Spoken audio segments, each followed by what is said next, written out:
everyone. Today we got to play Hallertau. This is a progressive worker placement game with a little bit of building, engine building, some card variation, and also player building. Except your player board is actually your city hall. Big farming game. Yeah, so it is a farming game. So it is a medium to heavy game in our viewpoint. It does say it's an expert level. I think right off the bat it is very intimidating. But so before we get into the game, don't forget to hit the subscribe button and the notification bell if you'd like to see some more of our work. We would love to have you at our table again later. So tell us more about this game, Robert. So this came out in 2020. I got it in 2021. I think it was delayed a little bit in release. So the Hallertau released 2020. VGG, pretty good score, 8.2. Designer, Uwe Rosenberg, pretty big name in the board game world. Art by Lucas Siegman and Clemens Franz. MSRP, it's a little pricey. It's $80, $79.99. I'm not too surprised. But I'm not either. You get a lot of bits. The lookout games of UA are always pretty expensive. So yeah, I'm not surprised by that price point. All right, so let's get into quality of pieces. So you do have a bunch of wooden chits. All of them are shaped appropriately. Like you have little meat, little bricks, little wheat and barley and hops. So all of them are shaped. I like that. Except for the workers. The workers are little square cubes. Yeah, I don't know what happened there on that part. I don't mind it though, because the board's got so much stuff that I think if you had minis or something else, it might be too busy. Well, they could have put a little square cube working in the field on the box. That would have drawn you in. I don't think so. Okay. Anyway. So card quality, it's okay. There's no linen finish or anything like that, but they're all right. It's decent thickness. Yeah, you don't shuffle them heavily. It's just at the very beginning, so that's not too bad. The player board's cardboard, I think it's adequate for what you get. And you get a lot of it. You get a lot of everybody gets like 4 boards. Yeah. So it's a table hog. You're going to need a big table. We played with side auxiliary tables. And that was with 3. I don't even know if auxiliary tables would have been enough if Dwight played too. Yeah. So I do think there's a little bit of caveat with it. I think you get a lot for your money. And I think all of it's okay quality. Is there anything spectacular? No, but I think it's pretty solid. So I'm going to give this a 7. What is your guys' thoughts? I agree. Because the amount of stuff that you get, I think it compensates a little bit for maybe a lack of innovation to the pieces. So, but I agree. I think 7 is a good score. Yeah, that's where I'm at too, is a 7. I mean, there's just a ton of pieces, and whenever you're getting one of these games, you're not expecting the high end pieces. It's just you're getting a lot of stuff. You're getting a lot of stuff that works, so it's all very functional. Yeah. All right, so let's move on to theme. Obviously, this is a farm building game. You have sheep, and that you can shear, or that you can gain meat from, or milk, or leather. Let them die. Oh yeah. Let's not do that. That's not the goal of the game, unless you're going to eat them. All right, and then you're also building your community center. Too.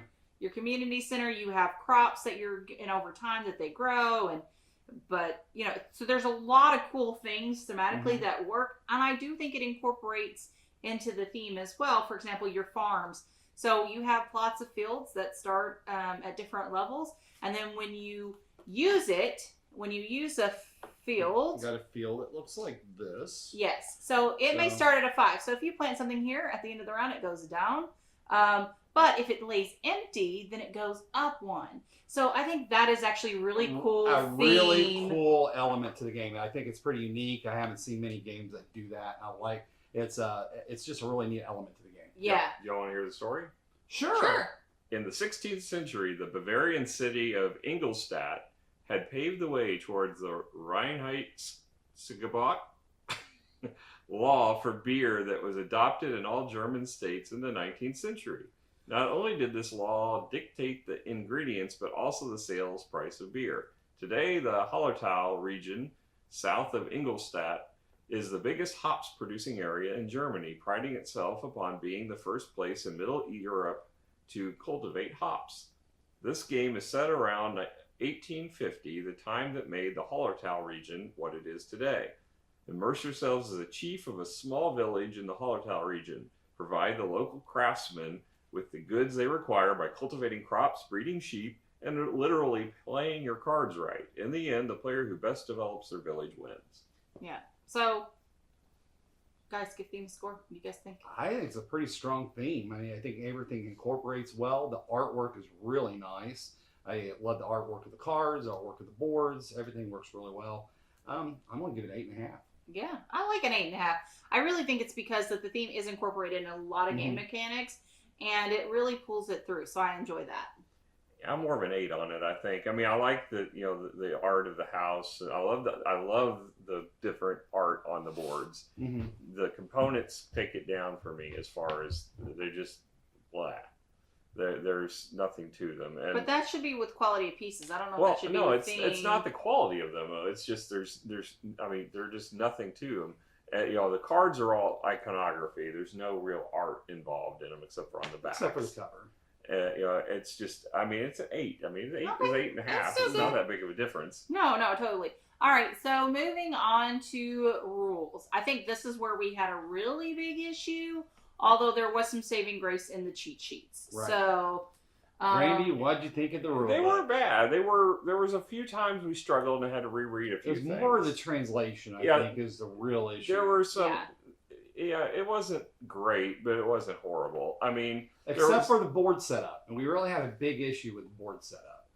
yeah, we had it took a while to figure out. That was at the very beginning. I forgot about Right. that. One major hole It was in the rules. huge. Because the way it stated the rules, it told you to put cubes on every space on the board to start the game, and then it said basically to add more cubes, which would make this game uber hard at the beginning. But really, what you're supposed to do is start with no cubes and add cubes to certain spaces. But then to top it off, they had a picture that showed every space having a cube on it. And then, to make it even worse, the last statement was, in a 4-player game, have no cubes on the board at all. So it contradicted everything about the picture the and what it said picture, earlier. And So it was completely confusing. And that one section, apart from that, though, the rules were pretty Right. good. Oh, okay. See, I didn't know that. No, that was a huge one, though, because we had to go online, look, and there was a Yeah. whole bunch of confusion back and forth, people talking about it, and they were all not in agreement. Once, finally we got the consensus, and it was like, okay, this is what we thought it meant from the beginning, but why on earth they phrased it the way they did didn't make any sense. Yeah.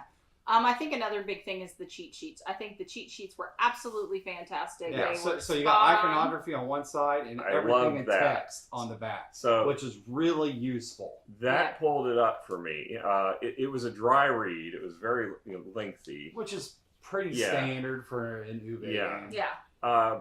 And honestly, I don't think it was as complex as an expert level as some of the other games about. Oh, Uwe. I think more- Feast for Odin. I think Feast for Odin's heavier than Yeah, this. for sure. I'm going to give them an 8 just because they pulled it up really big with Right. the cheat sheets. I mean, it took us a while to get the rules, but when Miranda came in here, we taught her in like 5 minutes. That's because the cheat sheet. Because the cheat sheet was so good. Right. Yeah. So, in other words, just read the cheat sheet. It's good. So I agree with you. Sure. I love the cheat sheet. I thought it was perfect. I was able to know what I was doing just with that cheat sheet alone. So therefore, total win for me. I approve. So moving on to gameplay. So there is a lot going on this game. We're going to go very brief overview though, because it is more of a heavier game. Basically, on your Well, you player start the board- turn with flipping a card. Right. Well, we're just gonna But I think that's one of the unique elements of this game. I think that's one of the reasons why I like it, because everybody places the workers on the board, and there's too many to discuss of all the different actions that are available. But you place your workers, and then at the beginning of the next round, you clean some of those workers off by flipping these cards. If you're Yeah. playing 2 or If 3 you're players. Right. 2 to 3 player, and so 4-player you don't. No, in So- 4-player, you just take off one Yeah. from each section. One row. yeah. But I really like this element of the game. I just wanted Yeah. to bring that up. I thought it was Okay, cool. yeah. So the start of the game actually is you get your workers based on what level your community center is at. It starts at 6 and goes all the way up to 12, and you do that by moving these the brew house, cooling, bake house, different craft houses is what they're called, across the board, and you have to do that by moving the rocks with tools and things like that. So there's a lot going on with this. And Just that one board. Just that one board. And to get those pieces, basically, you have to farm. And to do that, that's where the actual board comes in. So you get your workers, you place on the thing, you gain sheep. You can change your sheep to meat, or you get thread, or you change milk. So there you can get milk, and you try to get brick as well. You plant farms and you plant fields, and so there's so many things that you can do with your workers. You can also get cards. Now the card components are very cool. So you have some end of game scoring. You have some income building that you can possibly do. You also just get, hey, you have this, you get this. Or you pay this and you get that. So there's also those cards. So there is a lot going on with this that is pretty nifty, I think. And then I think the other big component is the round spaces for your other board for your fields. So as you can see that there are 6 different sections on this board. At the beginning of the game, they're actually covered with 6 cards. And so as each round goes, you take a card, place your workers on that, and when all the workers are played, then you get that card. But the thing is that if you have sheep on those and you remove the card and the sheeps are still there, They're dead. They meet their maker. Okay, so they move on to other pastures that are not yours. So I think that's a cool element to it, and especially because you get sheep and it goes to round 4, so it's not like you're immediately going to use them. Like you have to move them in one round. You basically have 3 rounds, because if you're in round 2, they go to round 5. So you have 3 rounds to get them further on and get them back to where you can get victory points from them at the bottom. So I think that was actually a pretty neat element. So there is a timing factor to this that I really appreciate. And Miranda mentioned moving your community center over and spending all those resources. That progressively gets more expensive as well. Very your expensive. Round board will tell you how many goods you have to spend, and the board itself tells you what goods you are able to spend to be able then to progress that. And then, as you mentioned, use tools to move boulders, which will block your progress if you don't get them moved. Yeah. That's the one piece that I struggle with on the theme. I just don't understand the concept. I like the mechanic of it, but I don't understand why thematically you're moving your building slightly to the right. To me, it felt like it was the climber game from Price is Right, where it's like, and they're just like eventually going to fall off the cliff, like the buildings are going to Well, no, right see, off. so here's what I think it is. It's actually more of how many resources you can put through the different industries. And as you put more resources through the different industries, your community grows. Yeah, and you got rocks in the way of that growth, so you got to remove the rocks so you can make bigger buildings. Right. But they're not getting bigger, they're just moving. Well, it's more like Thematically, they're getting bigger because you're spending more, so it takes more to do what you need to do. Well, I would agree if there was like underneath this board, there was more house. That would have made more sense. But it's just trees. So you're actually physically just moving the building further to the right. And you're making this absolutely complicated. I just didn't understand the thematics of that. Yeah, well, I mean, mechanically, I like it. It was a neat concept. I just didn't thematically I liked make it sense mechanically. to me. What was your favorite part of the game, do you think, with gameplay? I really like I like the fact that there's, like a lot of Uwe games, there's a lot of variety to the game. So we set up 4 decks. There's more decks than what we're able to play with.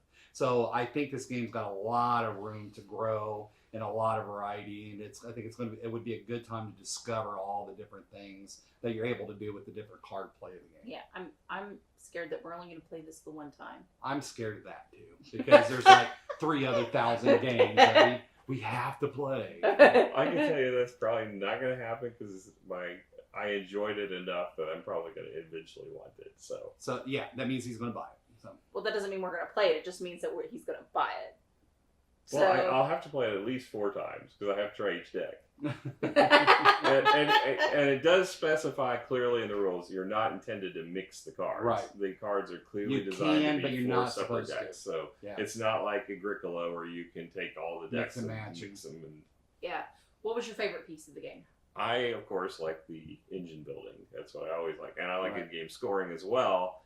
But I particularly enjoyed the fact that you completed one thing, it gave you cards that allowed you to do the inventory, or not inventory, income, and produce things for future. But they also give you victory points. Right. And then there was the pure victory point cards when you paid out, which I think competitively could keep up to some extent with the house building. I still think this is a little overly powerful. There's massive But it's points like- for upgrading But your it's house. very, very hard. I mean, I Yeah. was working my butt Well, off I for know, that but sucker. to me, it makes it where you almost have to go this strategy in order to win, from what I saw, because the victory point bonus for doing this was super high. If you're able to max out the community center, you get 70 victory points. Yeah. Well, okay, so let's talk about that. I couldn't finish it. I was short one resource, Pretty which darn pissed close. me off. Literally, one resource. That's it. And I had other So how many resources were you short? One. Yeah. One. Okay. I had a completionist issue. Like, I was determined. Like, I didn't care what I scored. I just wanted to finish the thing. By the way, she kicked our butts. What were the points though? Let's You- talk 50, about that. 59, 79, 100. So for a scoring point wise, yeah, 70 points is pretty Yeah. powerful. Yeah. That's what I'm saying. And I don't think there's any way you can go with the strategy of just pursuing bonus cards. I don't know about Because that. you won't I have think- enough workers if you don't develop it at all. You've got to at least put in the minimum. Yeah. of Yeah. keeping up Because with if the you left at Joneses. 6, you would not be able to get Yeah. very far You off. have to That's keep up true. with the Joneses. So you've got to at least step them up one every round. And then not only that, you'd have a lot less options because the other people would be able to fill them up more. Right. Because they have more people. Right. Right. I mean, I can see. Well, but at some point though, it stops. Right. So once you hit 12, you can't advance any more workers Yeah. than that. Anyway. I didn't think it was a huge disadvantage me having 10 workers to your 12. I I think don't that either, was a huge because disadvantage. I was at 10 as well. But- and I felt like but I got think to do I had to do that. I felt like I got to do a lot of the stuff I wanted to do. Yeah. Yeah. I just didn't do it I very just well. think you have to do the bare minimum and keep it moving. Yeah. But the problem is, I don't think there's enough points if somebody does complete this that you could possibly win. I do if you're lucky enough, because you had a lot of 10-point cards. I didn't have any. Yeah. And so that's one of the reasons why I scored so low, is because I had a lot of points on cards, but they're all 3s and Mhm. 4s. I didn't have anything above 4. You guys had 6s and 7s and 10s, and Well, I didn't have any. of that. I will say this though. I mean, yeah. So I didn't get the 70. I got the 50. So another 50 some of my points were cards based. Yeah. Mm-hmm. So, and I played heavily on the cards. Like the first 2 rounds, the second round. Remember, I played like 25. I mean, I Yeah, played she like bam, bam, bam, bam. Totally I was blew us able- over in cards. I in was- one turn. It was crazy. Yeah, I was able to chain them. Yeah. Where once I triggered one, I was able to trigger like 5 or 6, which then get me 5 or 6 of the other cards, which, because I had so much resources at that point, because I triggered everything, I was able to lay down. So I do Rob think, and I hated you that turn. Yeah. And to some degree, that's where the luck's going to play out, because you really got some good cards at the right time. yeah. Mhm. So I do think there's a little bit of play there that, depending on your Mhm. cards, depending the way you play, because like the first round, I didn't get anything played, but I was gathering so many resources that by the time the second round happened, I was able to go Right. bam, like full blown bam. So I think there is something to be said. I think cards matter. They do. Yeah. And I don't think we've paid enough, during this discussion, I don't think we've paid enough on those cards. I felt like I did. That's the only way I got points.